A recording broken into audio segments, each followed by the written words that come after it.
Oh, nandiyan ka lang pala. Kanina pa kita hinihintay dito, Bert. Alam mo, napaniginipan ko si Pekwa. Naaksidente siya. Alam mo, Bert, panaginip lang yan. Malabang magkakatotoo. Pero, asan na nga kaya si Pekwa, no? Ilang taon na rin, wala nung nawala siya. At hanggang ngayon, hindi pa rin natin siya nakikita. Kaya nga eh, nakakamiss din yun, no? Oo nga, Bert, pagkasama natin yun, lagi tayong tumatawa at lagi natin nakakalimutan mga problema natin. Sana, isang araw, makita natin siya at makasama ulit. Sana nga, Bert, bumalik na siya. Basta, huwag tayong mawalan ng pag-asa. Tiwala lang, babalik din yun. Oo, babalik din siya. Tiwala lang.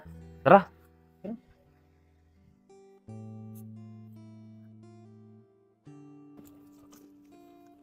Napakainit, no? Nakakainip pa. Dati, pag ganitong araw ng linggo, may lakad tayo. Kaya nga eh, wala eh. Si Pekwa lang ang madaming alam na pasyalan dito. Kung ako lang, kung di ko lang kayo nagilala, panigurado, nasa bahay lang ako.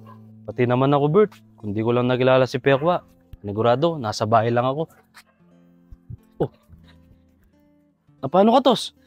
Kuya, nakita ko si Kuya Pakwang doon. Habang naghanap ako ng gagamba. Ano? Saan? Doon kuya, tara, samahan ko kayo. Tara, Bert! Tara.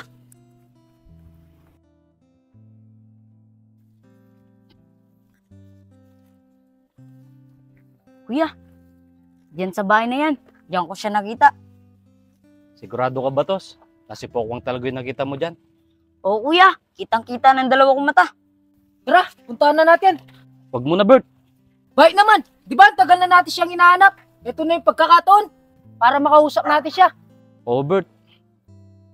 Tagal na natin siyang hinahanap. Kaya pala ilang taon nang walang tao sa bahay nila. Dito din pala sa lugar natin siya nagtatago. Bakit ni Misan? Hindi na niya tayo pinuntahan. Samantalang tayo. Ilang taon natin siyang hinahanap. At hindi natin alam kung saan siya mahanap.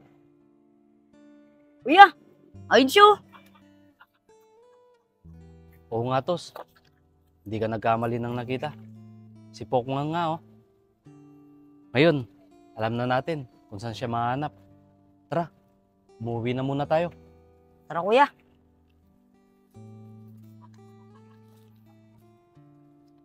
Bert, tara.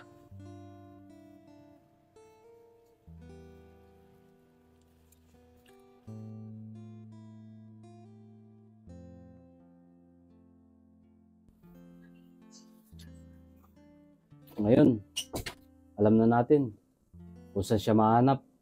Kuya, bakit di niyo pa kasi kinausap kanina si Kuya Pakwa? Kaya nga, yun na yung pagkakataon natin eh. Di ba? Ilang taon natin siyang hinintay at hinanap. Parang may mali kasi. Ano? Ano na ang mali? Di mo ba napansin, Bert? Nandun lang siya, malapit dito sa bahay. Pero ilang taon niya tayong hindi pinuntahan. Mukhang kinalimutan niya na tayo. Ano? Hindi mangyayari yun. Hindi tayo makakalimutan ni Pokwang. Kung hindi niya tayo kinalimutan, Bert, bakit ilang taon niya tayong tiniis na hindi makasama? Ang maganda niyan, puntahan natin siya para makausap natin siya. Para malaman natin yung dahilan niya kung bakit hindi na niya tayo pinupuntahan. Oo nga kuya, kausapin niyo siya. Sige, Bert. Bukas, puntahan natin siya.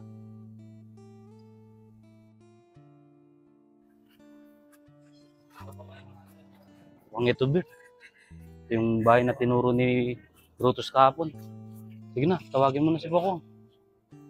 Tao po. Tao po. Tao po. Pakwa, tingnan mo nga kung sino yung tumatawag na yun. Sige po, ante.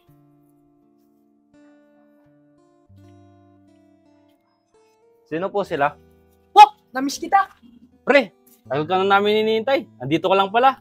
Teka lang po, teka lang. Sino po ba kayo? Kami to, pre. Si Brodoy, tsaka si Gilbert. Kami yung mga kaibigan mo, pre. Namimiss ka na nga namin eh. Namimiss na namin yung kakulitan mo. Pasensya na kayo mga kuya. Hindi ko talaga kayo matandaan. Tsaka sabi ng ate ko, di ako kakausap sa mga di ko kilala.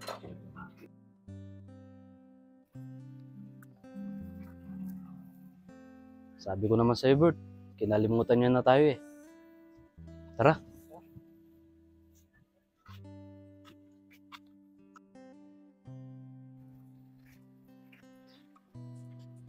Bay, ganun kaya si Pokwang, no? Alam mo ba, Bert, kinalimutan niya na tayo. Kinalimutan niya yung pinagsamahan natin.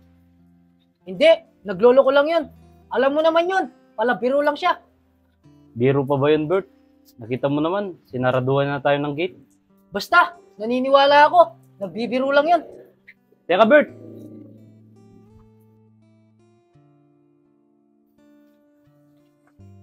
Bert, ano kaya nangyari kay Pokwang, no? Bakit hindi niya tayo mahalala?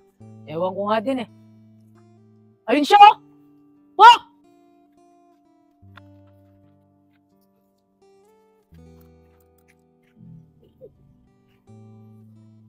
Bert, hindi niya lang tayo kinalimutan. Iniiwasan niya pa tayo. Basta, di ako titigil hanggat hindi tayo pinapansin ni Pokwang. Sige, Bert. Total, tagal na yung pinagsamahan natin nila Pekwa. Sasamahan kita.